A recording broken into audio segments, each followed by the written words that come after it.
Hi, I'm Dave from Military Antiques Toronto, and welcome to another day of What's New at Military Antiques. It's funny when you have a retail store, the amount of stuff that walks in the door. Sometimes I don't really understand. Other times I shake my head like you have to. And sometimes things go right in the dumpster.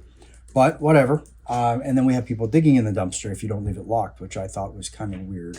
But yes, if you look on Facebook, you will see we posted a picture of a customer all the way in the dumpster pulling stuff out that they thought was relevant. And yes, it's on Facebook. It is out there. I did post it, and on Instagram, but whatever. It takes all kinds. So some of the stuff that we picked up the past couple days that came in the door, nothing tremendously special. Canadian Forces Senior Officer's Cap, size 7 5/8. It's not named, but it's a big size, so it's popular. You can see the scrambled eggs on there, obviously. And there's the label, size 7 5/8, made by Fletcher. So it's good because of the size. Normally you find these, they're Smurf. This is an older one. If it was more modern, it would, they're not used anymore, but if it was more modern, it would have a white label in instead of that, just a white label, Logistic Unicorn or whatever. So there's that. So that's photoed. That'll be put on the website maybe tomorrow. I'm not sure. It depends. And then my old unit, we got a pair of half hose and full hose, both diced. And yeah, he's got holes in his feet. I guess he wore them out. They were getting rid of them. They changed the pattern or something. I don't know. So here you go. So there you go. Some half hose and full hose, specifically only used by the Toronto Scottish. So there's that. That's to go through as soon as I get a chance. And a belt buckle also for the Toronto Scottish that they're still in use today. They've just changed. I don't think they've changed it at all. So that's not that common a belt buckle to find because of it's just a small unit. It's not massive. So there's not a lot of this stuff on the open market for this unit. So it's not the biggest demand unit-wise, but it's something that you don't normally find. Now, for something completely different. Officer's cross belt with sword slings. Again, lowland regiment, Toronto Scottish, with the belt cross belt on still, and the slings and everything. So really, all you need is a Hodden Gray doublet. Hodden Gray kilt, and the doublet to go with it. Well, it's Hodden Gray also. And the cross belt, and you have an officer's grouping ready to go for display if you felt so inclined. So here's the officer's cross belt as I try and take it apart for you and show you. So there you go. And it's not kept on there with anything tremendous, but that's what they use. There are a number of variances on these, so they're not all exactly the same. At one time, the regiment had me make these for them, 30 years ago, something like that, 25 years ago. But I don't have, that's long gone stock. The regiment bought them all from me, so I don't have any. So there's that, which will get listed sooner than later. Then there's this, also came in. And you know what? It's nothing tremendous, but it's mint unissued Canadian Logistics Corps belt buckle. And it's still got the paper, the tag in and everything.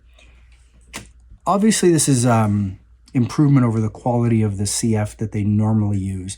Normally, it's crappy manufacturing, and that's being polite. I do not know who this company is, Pollux. I guarantee you they're probably out of Quebec because we give all the contracts to Quebec companies because that's what we do in this country. If you're in any other province, you're probably not getting the job.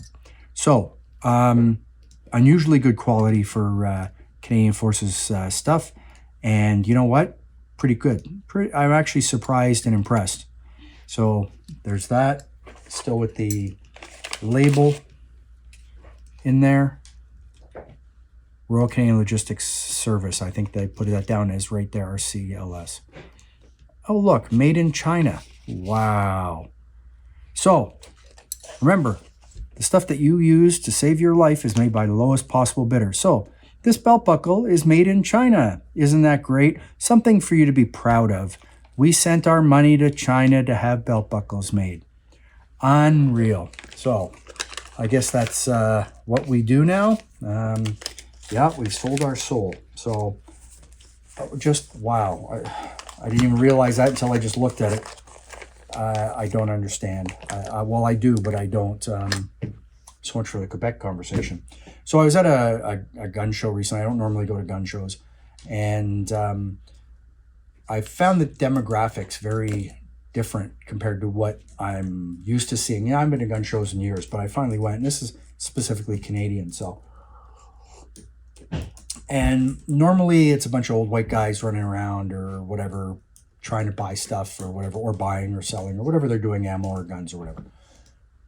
But now it's not a bunch of white guys. I saw a bunch of Chinese people buying and selling guns, and I mean buying in quantity. I'm sure they have permits, so it's not like they were doing anything illegal. And a bunch of, what's the word, South Asian, so Indians and Pakistani gentlemen running around doing the same thing. They obviously had permits. They were buying guns and ammo.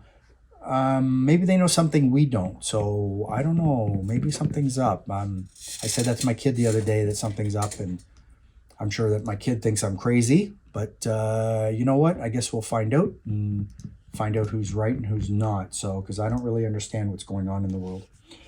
Then I picked up this Armoured Corps Brigadier's Beret. Didn't check to see if it's named. No, it's not named. This walked in the door. It's beautiful, gorgeous, love it. So there's the Brigadier General's cap badge, King's Crown. So, you know, this could be used up to 1953 for all I know, 52.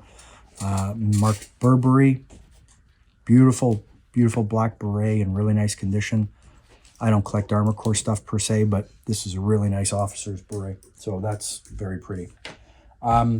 This, I pretty think I'm going to take this home and keep it. So I don't need to sell it. So I think I'm going to keep it because it's really good.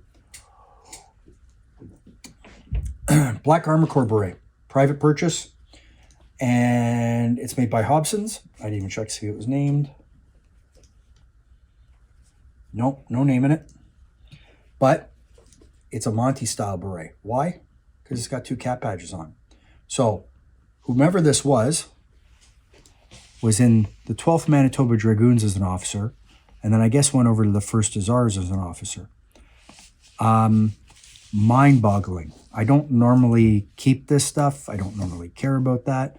But this is very, very cool. And unfortunately, I don't know who it belonged to. As you can see, it says Hobsons right there. I don't know who it belonged to, unfortunately. Let's see, Hobsons London. Yeah, no, that's all it says. But that is a very cool beret, and I think that needs to be preserved. Forget the value. That's just really cool.